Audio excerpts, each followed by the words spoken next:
Hi everyone, this is 5.1 Price Elasticity of Demand. The law of demand shows the relationship between price and quantity demanded. So it doesn't tell anything about how much responsive is quantity demanded is to a price change, whereas elasticity provides this information. Price elasticity of demand. It is a measure of the responsiveness of the quantity demanded of a good to a change in its price when all other influences on buyer plans remain the same. Generally speaking, when consumer behavior is affected by price, the good is elastic. When consumer behavior is unaffected by changes in price, the good is inelastic. Elasticity is a ratio of percentage change of price and quantity demanded. Elasticity is determined by the following formula. The elasticity is calculated by percentage change in quantity demanded over percentage change in price. So percentage change is calculated by original number minus new number or original number into 100 to convert to percentage. So we have to note that we have to ignore any negative signs and multiply by 100 to convert this number to a percentage. In example 1 is of elastic demand. So you can see if the demand is elastic, a small change in price leads to a relatively large change in quantity demanded. So here you can see the price decreases from $4 to $3, a decrease of 25%. Original number, that is original price, is $4 minus $3 over $4 into 100, it is 25. The quantity demanded increases from 10 to 20. This is an increase of 100%.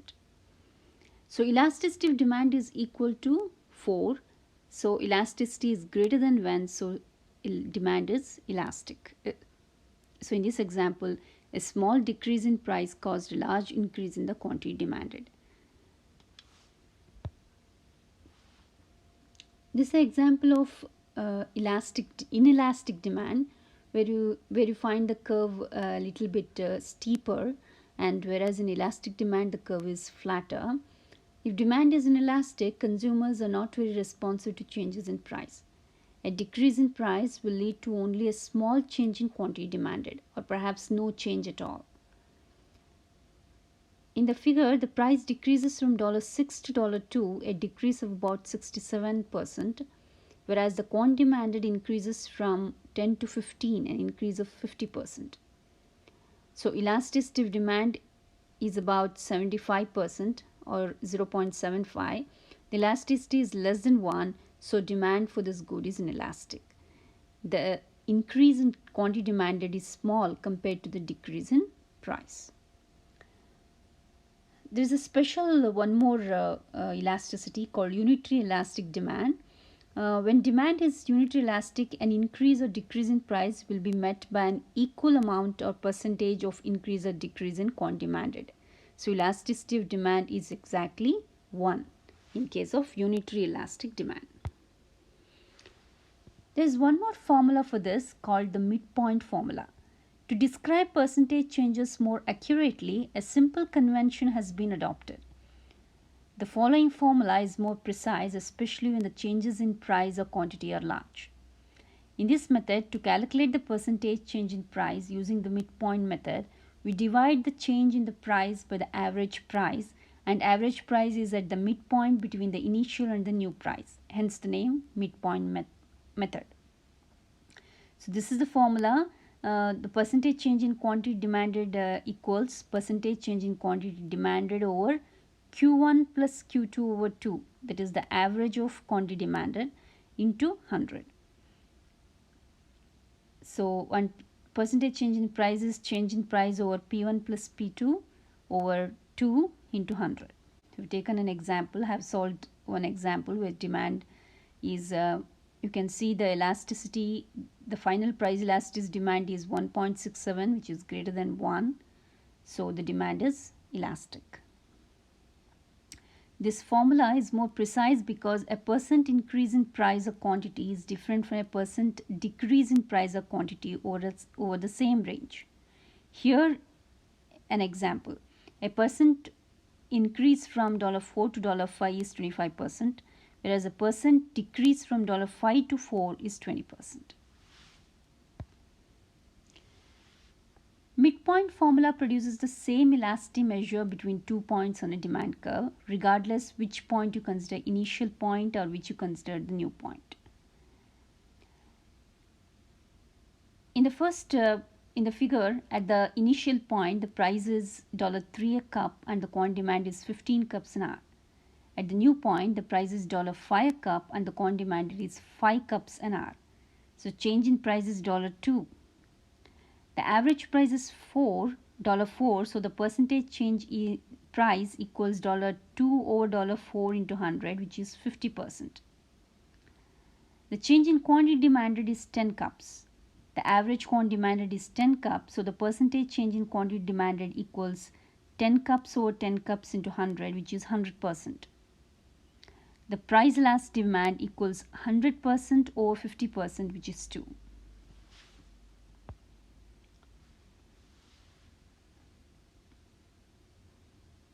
Types of elasticity or classification of degree of responsiveness of quantity demanded to price.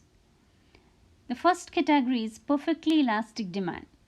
It is an extreme case in which an almost 0% change in the price brings a very large percentage change in the quantity demanded. Consumers are willing to buy any quantity of a good at a given price but none at a higher price. Such situation usually found in perfectly competitive market. If you take an example of a corn farmer who is one of thousands of sellers of an identical product, he can sell all he wants at the price set by the market.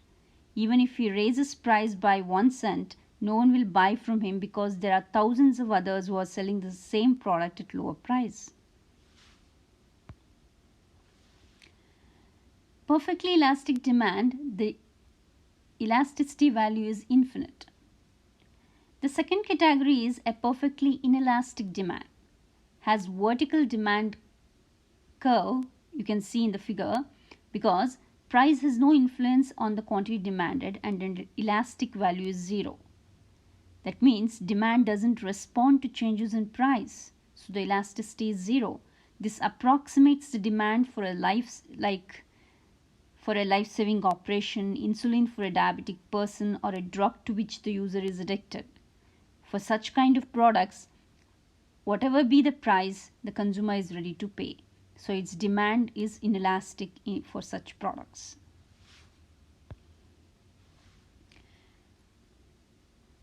Demand is elastic, the third category, when the percentage change in the quantity demanded exceeds the percentage change in price in absolute value. Elastic demand has elasticity with an absolute value greater than 1. Absolute value means we have to ignore the signs. In the figure we can see that the price has increased by 10% and the quantity demanded has decreased by 20%. So demand for Sony PlayStation is elastic. The fourth category is demand is inelastic. When the percentage change in the quantity demanded is less than the percentage change in price, inelastic demand always has a numerical value between 0 and -1. So in the figure you can see there is a price rise of 20%, whereas the quantity demanded is just 10%. It is less than the price rise. Therefore, the demand for chewing gum is inelastic. The fifth is unit elastic. Percentage change in quantity demanded is same as price. So here the elasticity is equal to 1. So in the figure you can see a 10% increase in price rise, but whereas the quantity demand has decreased by exactly 10%. So the demand for transportation is unit elastic. Influences on the price elasticity of demand, or what are the factors that determine price elasticity of demand or demand elasticity. The first one is availability of substitutes. It is one of the most important determinant of demand elasticity. If there are many substitutes available, the demand for the good will likely be elastic. For example, if there are 10 brands of bicycles available and the price of one of them increases, the quantity of that brand demanded is likely to fall a lot. On the other hand, the demand for bicycles as a whole is less elastic than the demand for a particular brand because the substitutes for bike in general, cars, take skateboards, walking, are not as close. The second one is the proportion of income spent on the good. If a good represents a high proportion of a consumer's income, the demand for the good will likely be elastic.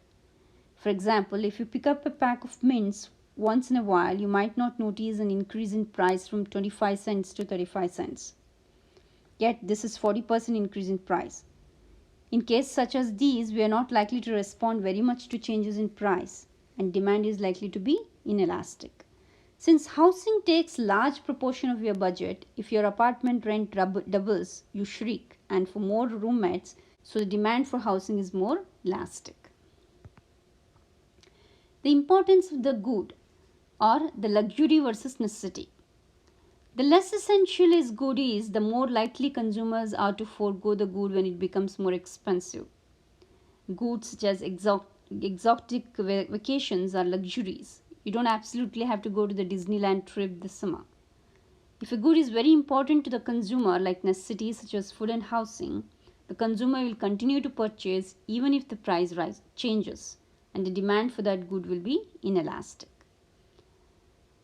The fourth is time elapsed since price change. It can also be called time dimension.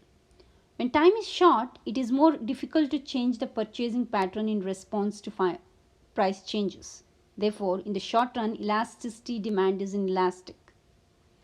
The more time consumers have to adopt, the more they are able to find substitutes or learn to do without goods whose prices have increased. In the early 1970s, several oil-rich companies cut their oil exports to the United States and gasoline prices rose quickly. In the short run, there was very little that people could do to reduce their consumption of gasoline. They still needed to drive to school and work. However, because gas prices stayed high for a considerable period of time, some people eventually switched to more fuel-efficient cars. Others formed carpools, walked or rode bicycles, and used public transportation. In the long run, people reduced the consumption of gasoline for finding substitutes. Demand for gasoline is inelastic in the short run, is more elastic in the long run. Elasticity along a linear demand curve. A straight line demand curve, the slope is constant, but will have different elasticities at different points along the curve. Slope measures responsiveness, but elasticity is not the same as slope. On a linear demand curve, the slope is constant, but the elasticity decreases as the price falls and the quantity demanded increases. So in the picture you can see, if price rises from $3 to $5, the quantity demanded decreases from 15 to 5 cups an hour. The average price is $4 a cup and the average quantity is 10 cups at point A. The elastic demand at point A is 2 and demand is elastic at point A. If the price falls from $3 to $1 a cup, the quantity demanded increases from $15 to 25 cups an hour. The average price is $2 a cup and the average quantity is 20 cups at point C. The elastic demand at point C is 0.5 and demand is inelastic at point C. If the price rises from $2 to $4 a cup, the quantity demanded decreases from 20 to 10 cups an hour. The average price is $3 a cup and the average quantity is 15 cups at point B. Point B, which is the midpoint of the demand curve, demand is unit elastic at point B. You can see in the second picture, the elasticity is infinite, and that's the elastic range on the upper part of the curve. The mid is the elasticity is equal to 1, that's the midpoint, and the lower part of the linear curve is inelastic range where the elasticity is 0 on the lower end, whereas the upper end it is infinite. Total revenue and the price elasticity of demand. Elasticity is also an important tool for business planners like the pizzeria owner. The elasticity of demand determines how a change in price will affect a firm's total revenue or income. A company's total revenue is defined as an amount of money the company receives by selling its goods. This is determined by two factors: the price of goods and the quantity sold. If the pizzeria sells 125 slices of pizza per day at $2 per slice, the total revenue would be $2.50 per day. That is 250 slices times $2. Total revenue and elastic demand. The law of demand tells us that an increase in price will decrease the quantity demanded. When a good has an elastic demand, raising the price of each unit sold will decrease the quantity sold by a larger percentage. The quantity sold will drop enough to actually reduce the firm's total revenue. Total revenue and inelastic demand. If the demand is inelastic, consumers' demand is not very responsive to price changes. Thus, if firm raises its prices, quantity demanded will fall at a less rate. The firm will have greater total revenues. In figure 1 shows relatively inelastic demand in which price increases from $11 to $15 or 37% increase, whereas quantity demanded decreases as a result of price rise is from $21 to $20 or 4% decrease. Therefore, price rise increases total revenue of the firm for inelastic demand for good. In figure 2, total revenue is constant or stayed the same for unit elastic case. In figure 3, the price is increased for $11 to $15, that is increase of 36%, whereas quantity demanded has decreased from $32 to $10, almost 69% decrease in quantity demanded. As a result, there is decrease in total revenue of the firm. This relationship between price and total revenue is illustrated in the table below. You can see for the good which has elastic demand, as the price increases, the total revenue of the firm decreases. And as price decreases, the total revenue increases. And for inelastic demand, when the price increases, the total revenue also increases, and price decreases, the total revenue also decreases.